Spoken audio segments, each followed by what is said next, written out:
കാസർഗോഡ് മണ്ഡലത്തിൽ ഷാനവാസ് പാദൂർ LDF സ്വതന്ത്ര സ്ഥാനാർത്ഥിയായി മത്സരിക്കും. CPIM INL നേതാക്കളുടെ യോഗത്തിലാണ് തീരുമാനം. ഔദ്യോഗിക പ്രഖ്യാപനം നാളെയുണ്ടാകും.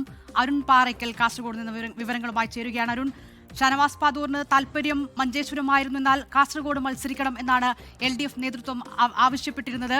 ഇപ്പോൾ ഒടുവിൽ മത്സരിക്കാൻ അദ്ദേഹം തയ്യാറായിട്ടുണ്ടോ? പ്രഖ്യാപനം നാളെ ഉണ്ടാകും. എത്രത്തോളം വാശിയേറിയൊരു പോരാട്ടം കാസർഗോഡ് മണ്ഡലത്തിൽ പ്രതീക്ഷിക്കാം? കാസർഗോഡ് മണ്ഡലം ഒരു ത്രികോണ പോരിലേക്ക് പോകുന്നു എന്ന സൂചനകളാണ് ഇപ്പോൾ പുറത്തു വരുന്നത്. ഷാനവാസ് പാദൂർ ഒടുവിൽ കാസർഗോഡ് മണ്ഡലത്തിൽ മത്സരിക്കാനുള്ള സമ്മതം മൂടിയിരിക്കുന്നു എന്ന് അറിയാൻ സാധിക്കുന്നുണ്ട്. LDF സ്വതന്ത്ര സ്ഥാനാർത്ഥിയായി ഷാനവാസ് പാദൂർ കാസർഗോഡ് മത്സരിക്കുമെന്നാണ് അറിയാൻ സാധിക്കുന്നത്. 2020 പഞ്ചായത്ത് തെരഞ്ഞെടുപ്പിൽ അന്ന് മുസ്ലിം ലീഗിന്റെ കോട്ടയായ ചെങ്കള ഡിവിഷനിൽ നിന്ന് വൻ ഭൂരിപക്ഷത്തോടെയാണ് ഷാനവാസ് പാദൂർ ഇടതു സ്വതന്ത്രനായി ജയിച്ചു കയറിയത്.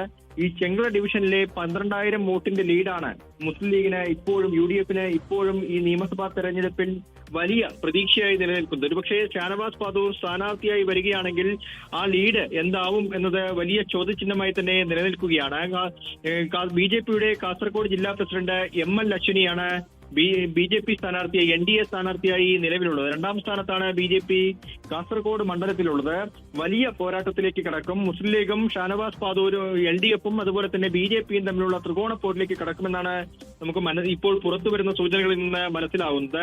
ഇന്ന് INL CPIM നേതാക്കൾ യോഗം ചേർന്നിരുന്നു. ആ യോഗത്തിലാണ് ഷാനവാസ് പാദൂർ മത്സരിക്കാമെന്ന് അറിയിച്ചിരിക്കുന്നത്. നേരത്തെ ഷാനവാസ് പാദൂരുമായി CPIM സംസ്ഥാന സെക്രട്ടേറിയറ്റ് അംഗം MV ജയരാജൻ, INL സംസ്ഥാന ജനറൽ സെക്രട്ടറി കാസിം ഇരിക്കൂർ എന്നിവർ നിരന്തരമായി ചർച്ച നടത്തിയിരുന്നു. പക്ഷേ ഒരു ഘട്ടത്തിലും കാസർഗോഡ് മത്സരിക്കാനില്ല, അങ്ങനെ മത്സരിച്ചാൽ അത് BJPക്ക് ഗുണം ചെയ്യുമെന്നൊരു നിലപാട് സ്വീകരിക്കുകയായിരുന്നു ഷാനവാസ് പാദൂർ ചെയ്തിരുന്നത്.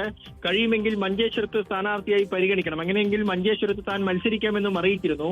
പക്ഷേ CPMന്റെ സംസ്ഥാന സമിതി യോഗം മഞ്ചേശ്വരത്ത് ഷാനവാസ് പാദൂരിനെ സ്ഥാനാർത്ഥിയാക്കാൻ കഴിയില്ലെന്ന മുന്നറിയിപ്പ് നൽകുകയായിരുന്നു. അങ്ങനെയാണ് കാസർഗോഡ് വീണ്ടും പരിഗണനയിലേക്ക് വന്നത്. ഇപ്പോൾ ഇതാ ചർച്ചയിൽ ഒടുവിൽ തീരുമാനമായിരിക്കുന്നു. പ്രഖ്യാപനം നാളെ ഉണ്ടാവുമെന്നാണ് അറിയാൻ സാധിക്കുന്നത്. ശരി, ഒരു ത്രികോണ മത്സരത്തിലേക്ക് പോവുകയാണ് കാസർഗോഡ് മണ്ഡലം. അരുൺ പാറയ്ക്കൽ വിവരങ്ങൾ നൽകിയത്. ലോകത്തെവിടെയായാലും ഏത് സമയത്തും 24 വാർത്തകളും ഓഗ്മെന്റഡ് റിയാലിറ്റി പാക്കേജുകളും എക്സ്പ്ലെയിനറുകളും വിശദമായി കാണാൻ ഞങ്ങളുടെ YouTube ചാനൽ നിങ്ങൾക്ക് സബ്സ്ക്രൈബ് ചെയ്യാം.